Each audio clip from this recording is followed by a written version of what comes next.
Hey guys, welcome back to my channel. Thank you for being here. And as promised, today I'm doing a video on bronchitis and how to cope with bronchitis, how to help prevent it, and things of that nature.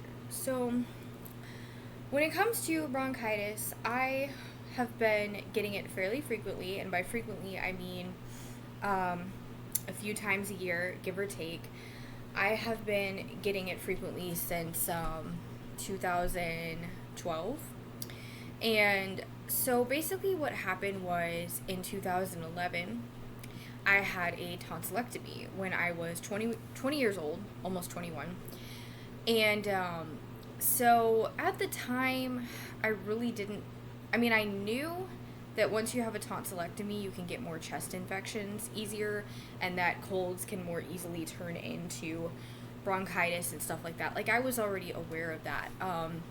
Unfortunately for me, I did not really have a choice in the tonsillectomy because I had struggled with frequent strep throat since high school, and it just kept getting worse as I approached the latter part of my teens. And by the time I was 19 or 20, I was getting strep throat literally every 4 to 6 weeks. And it was so bad. Like, I was on really high powered antibiotics all the time, high doses of amoxicillin, in which I'm actually resistant to amoxicillin now, primarily because of that. Amoxicillin antibiotics, like, don't work on me at all.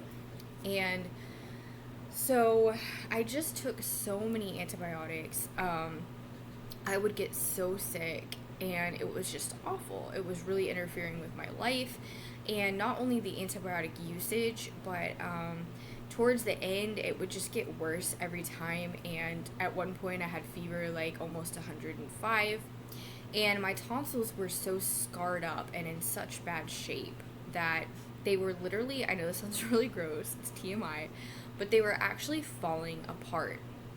And so for the last several months that I had them, 3 to 4 times a day, I would have to look in the mirror, get a flashlight, and I would actually have to get a cotton swab and actually dig out tonsil stones, because it would cause bad breath. It would cause,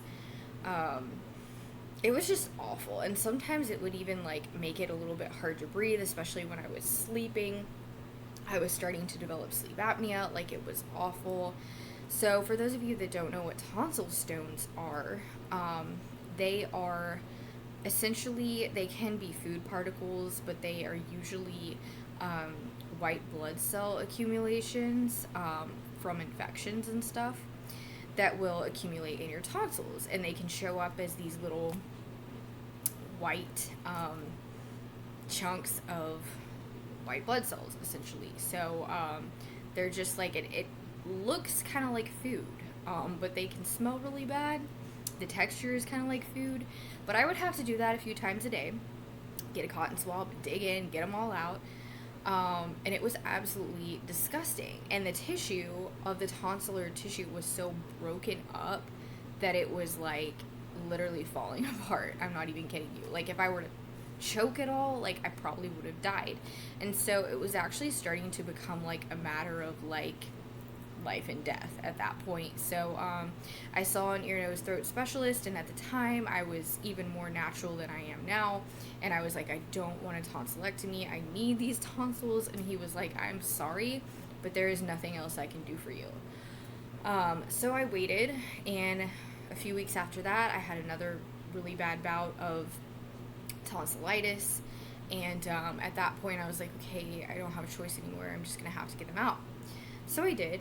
Um, and for really the first year after getting the tonsillectomy, I didn't get sick, like, at all. Literally nothing. But then it was after the first initial year, I started to notice that I would frequently get colds that would turn into, bronchitis, upper respiratory infections. An upper respiratory infection is basically like a cold or a bad cold. And it would, like, I wouldn't get sore throats really anymore. I wouldn't get strep throat, but I would get bronchitis. And so this just started happening.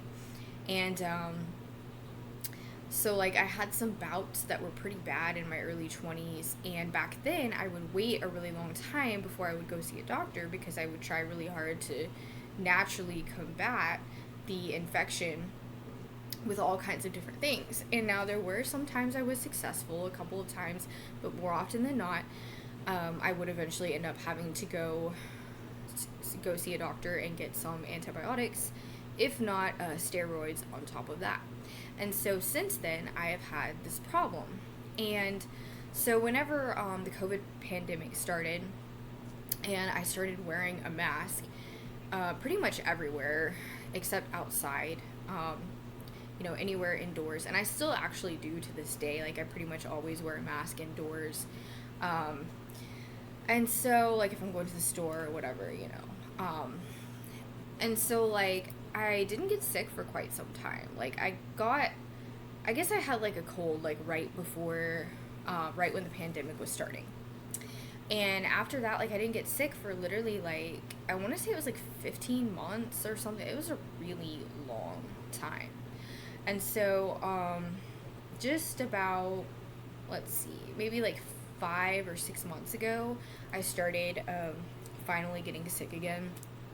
And usually I will only get sick if I'm, like, directly exposed to it through a family member or someone that I'm close to, one of my kids, something like that. So I don't just randomly typically just get sick out of nowhere, not knowing where it came from necessarily. But yeah, and so ultimately I got, like, a pretty bad upper respiratory infection back in, I want to say it was, like, late October, somewhere in there, of this last year. And so that was 2021. So I had that. I was sick for a few days. I had an appointment with my doctor for something else. I can't remember what it was. And she gave me a Z-Pack at the time, azithromycin. And so that helped to clear it up. But I was sick for a few days, like, not bedridden sick, but, like, just really didn't feel good because it was the first time I'd been sick in so long. And because on average for me, I will get sick at least once every 3 to 4 months. I think the longest I will go is maybe 5 months. And I know for a lot of people, that's not normal. A lot of people are like, oh my gosh, you're getting sick, like, way too much. And it's like, I understand. I have literally tried everything. I've seen different doctors. I've talked to them about it. And really, there's just not a whole lot you can do in terms of, if you're going to get sick, you're going to get sick.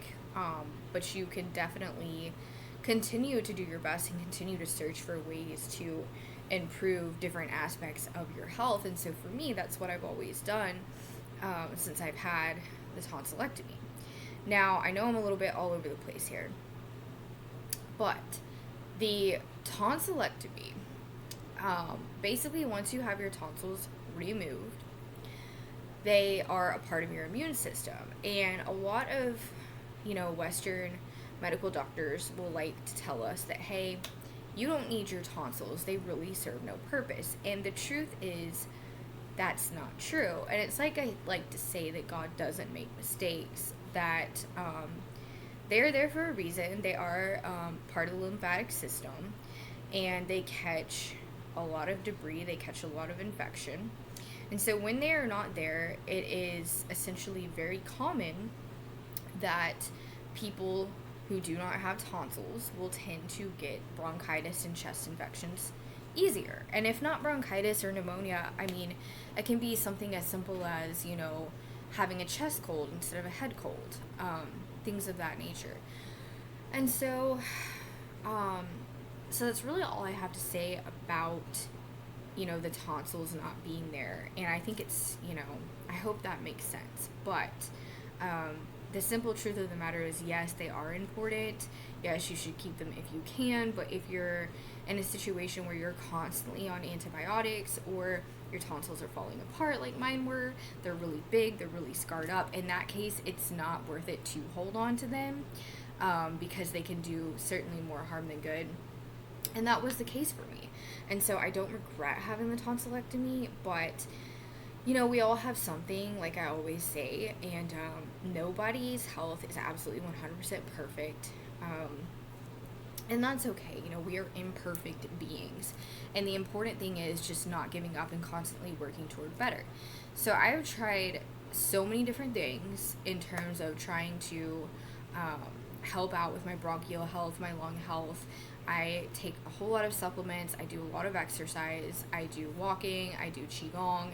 I do all kinds of different workouts, including cardio, HIIT, running, really anything and everything. I do cardio, strength training, weights, all these different things, and I just kind of combine them. So I'm very, very active, and I do. I can't even like tell you all the different things I do. I do UV therapy, but in the past, I've tried literally everything. Sauna therapy to what's the other thing? Ionic foot detox.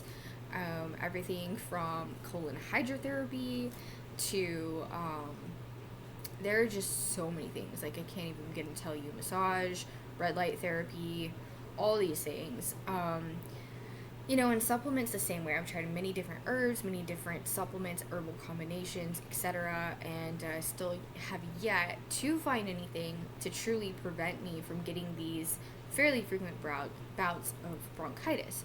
So after the initial upper respiratory infection that I had in October of 2021, I ended up getting another one right about 4 weeks later, and I think that was a cold that I got from my son, but it was literally like a one-day cold. It wasn't a big deal.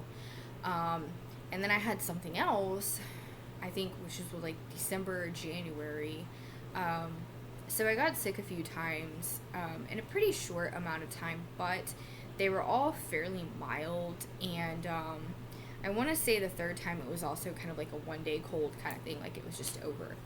And so I had that, and so after which I got sick with this last bout of bronchitis. Like I had said in one of my fairly recent videos, I went up to Idaho to visit my boyfriend. He had a sinus infection, which I caught, and at first it was a sinus infection, and then it turned into bronchitis. So this was the first bout of bronchitis I had in close to 2.5 years, actually, because I did have a really bad one in late November of 2019. Late November of 2019, I had a really bad bout of bronchitis. It was, I ended up having to go to urgent care like 3 times. The first time they said it was pharyngitis. The second time they said it was something else. And then finally the third time I'm like, look, you have to help me. And so that's when they were able to give me the right antibiotic and steroids on top of that. And even after that, it still took a few days to clear up. And that one was so bad that I actually remember thinking, like, am I going to die? So yeah, it was not pretty at all. But I was pretty badly sick a couple of times during the latter part of 2020, and I think that was largely in part to I was dealing with a really intense, severe family issue that was going on. That was like, it was like this whole legal court situation, and I was under like the most stress I'd ever been under in my life, the most depression I'd ever experienced in my life, and so I think it was just like wearing down my immunity at the time. It was really truly an unimaginable situation, in which I will definitely do a separate video on that. That is on like what caused my PTSD. So yeah, so I've been dealing with this for a while as far as the bronchitis, and I'm going to talk about how I deal with it. So as far as prevention, I just do everything I can. I work out every day. I do different things though, so I don't wear out certain muscles too much, because you don't want to do that. The working out I primarily do for my mental health. So I don't do a whole lot of like, anything like super strenuous, I guess you could say, because a lot of people are like, oh, don't you ever take a rest day? And it's like, well, for me, a rest day would be like doing a stretching workout or yoga or Pilates or something like that. So I would consider that rest days. But working out, doing UV therapy consistently, doing breathing exercises every day. I also, like I said before, I take a lot of different supplements, vitamins, probiotics, etc. Always staying on top of that. CBD is really helpful. And just, I meditate every day as well. And I try to just really just do the best I can in terms of a lifestyle. My diet is really healthy. And I drink a whole lot of water. I don't drink soda. I drink hot tea every night. I do cacao by itself in hot water. I do all these things every single day, and that's just kind of scratching the surface. Like, I'm not going to go into every single thing I do every day, but I live a very healthy lifestyle. And so this does still happen. I do still get sick. And, that's just how some of our bodies are. And so whenever I do start to get sick, I will immediately start doing everything I possibly can to fight it. And so fortunately, since having my tonsillectomy, when I do get sick, I've never been like bedridden sick, like sick to the point that I'm just kind of laying around, don't feel like doing anything. And sometimes, I might want to take breaks and just not do a whole lot when I am sick. But for the most part, excuse me, I tend to still pretty much carry on my daily activities. And I know that sounds weird to a lot of people because they're like, oh, well, you should just be in bed resting. And it's like, well, for me, I can't really do that because I suffer from severe anxiety, severe depression, and the more I lay around, the worse my mental health gets. And so I've also found that, contrary to popular belief here in the West, and other parts of the world as well, the more that you lay around when you're sick, I'm not saying you shouldn't rest because you do actually need more rest when you're sick, but rest can come in the form of a lot of different things. Rest can come in the form of watching a movie. It can come in the form of just sitting there, maybe looking at stuff on your phone, doing things that, maybe you might need to do on your laptop, things of that nature. Maybe rest can come in the form of quiet. Rest does not always have to come in the form of laying in bed, doing absolutely nothing, sleeping nonstop. And I'm not saying that there's anything wrong with that. But I have just found that for me personally, the more that I move around and the more active I am, the quicker I get better. And the thing is, too, is like the more you lay around, the more things tend to just kind of fester and settle into your body. And so I also have a theory, like with COVID and stuff, that it does play a big role to stay active. And so I feel like that's really important. And like I say, a lot of people will disagree with me on that. I'm not saying you should be up doing like a full-on cardio session or, lifting weights necessarily or anything like that. I'm just saying getting up, doing some things, even if it's light, like even if you're just kind of walking around the house, puttering around, doing some stuff, I feel like it helps a lot for most people. And so that's a big thing I will do. And I like to take activated charcoal when I'm sick because I really believe in activated charcoal and helping to cleanse out the body. But again, not taking it with any of your other supplements or medications, of course. And if you are on any prescription medications, always talk to your doctor because activated charcoal can counteract or flush out some of the benefits of your medications or other vitamins or supplements. So definitely something to consider. And I do apple cider vinegar water every day regularly. I consume a lot of probiotics in the form of food as well, like tempeh, kimchi, yogurt, plain Greek yogurt, not the sugary kind. So things like that, prebiotics, like cacao, green tea, things like that. And then I like to just basically carry on my normal routine when I'm starting to get sick, and then I will add in a little bit extra on the supplements. I can't add in a whole lot extra because I already take so much on a daily basis, but I might just take one or two extra things. And if I'm not seeing an improvement, I will start using over-the-counter medications such as, but not limited to, I will start with allergy like Xyzal or a Benadryl or something like that. Then I might take like some Advil or naproxen, which is Aleve, I do believe.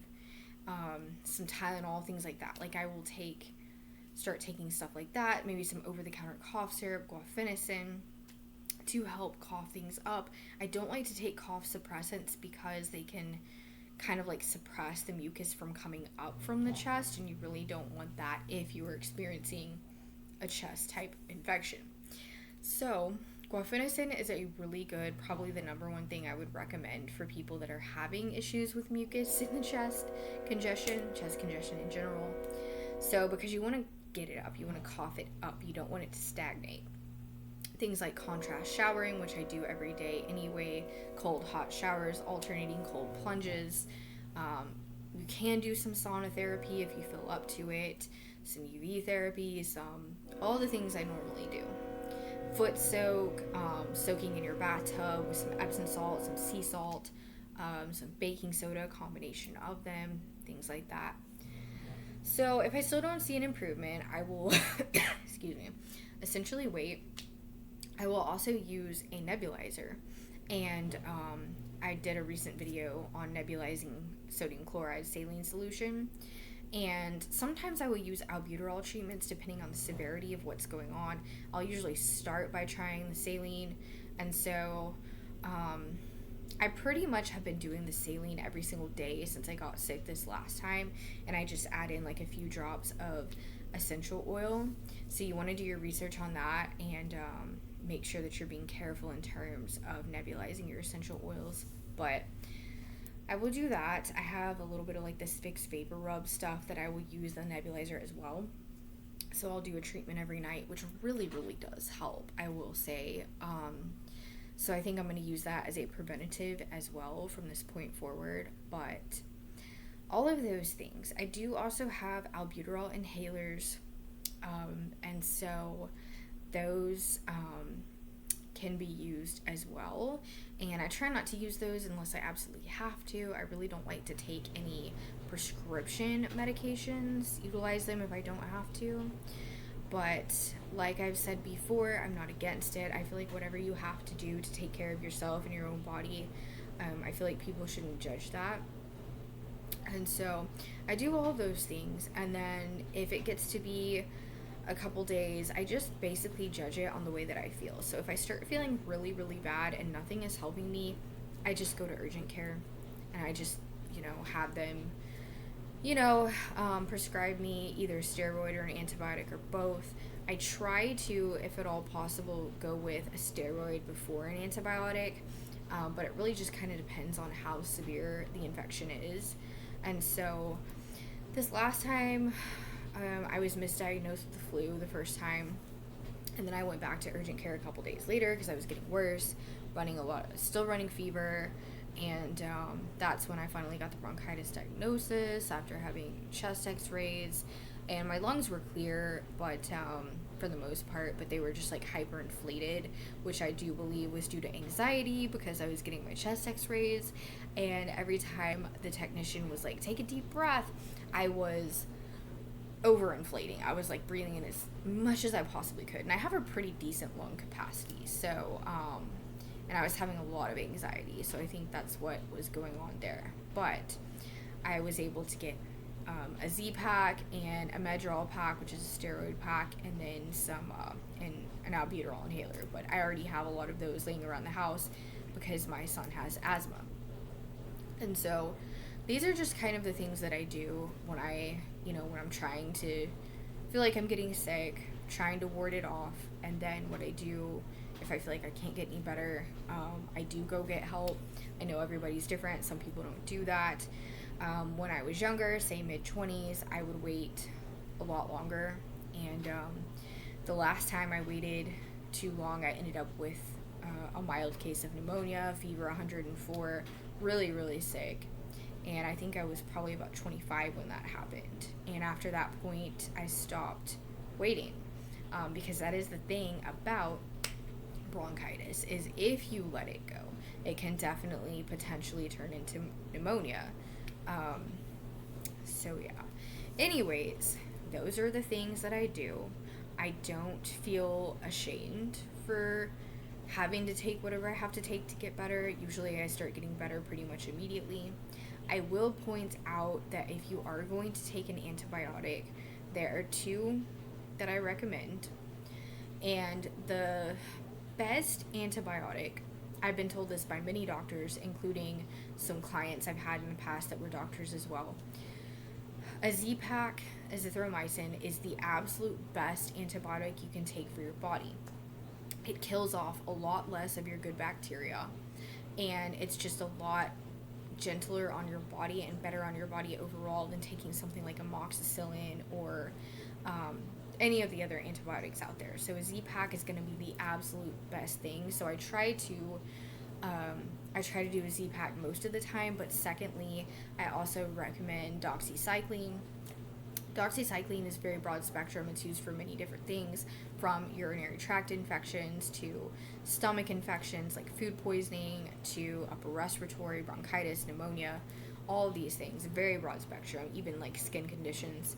So doxycycline is the second one that I recommend, and it's not recommended in young children, but for older children and adults, it's very effective, very low side effect for most people, and also there's something that it does, and I can't remember what I had researched on it exactly, but there's something that it does in terms of once it starts killing off the bad bacteria, but doesn't kill off as much good bacteria or something like that. Or I want to say maybe it's like once it kills off the bad, it doesn't kill off anything else.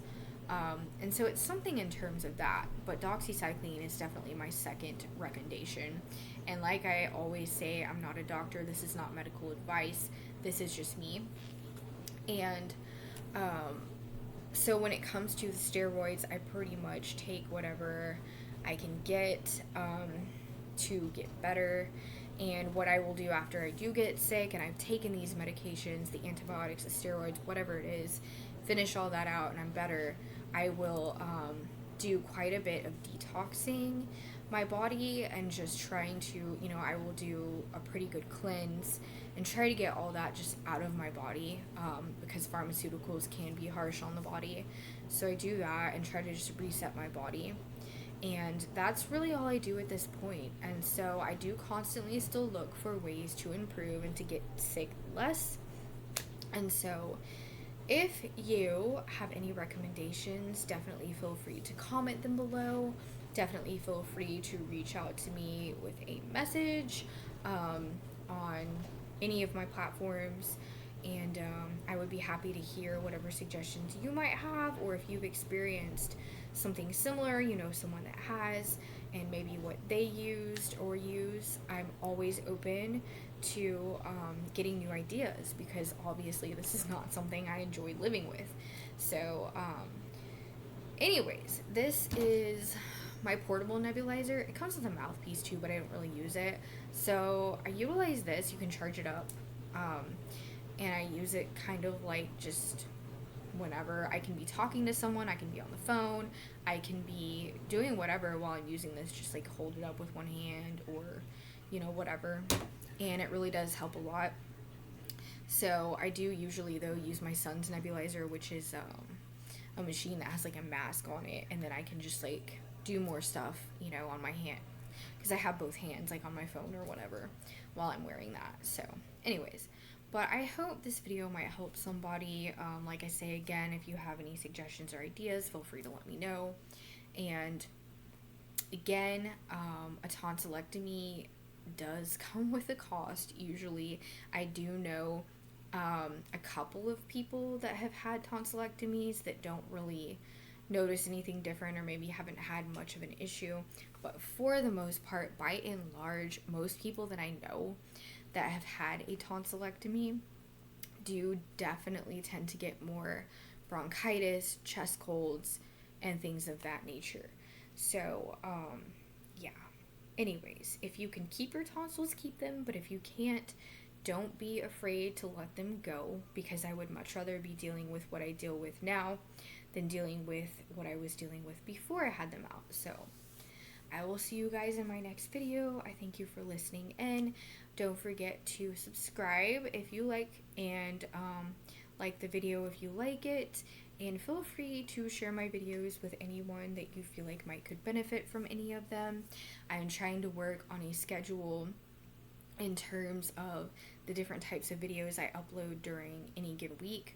And so what I'm looking to do ultimately is continue to upload quite a few of health and wellness videos, um, vitamin supplement reviews, things of that nature, an occasional skin hair care video, and then upload on mental and emotional health at least once a week, and still continue to do a lot of nature shorts, occasionally videos with the kids, and just really the same content that I've been uploading. I know I upload a few different types of content, but that's just how I am.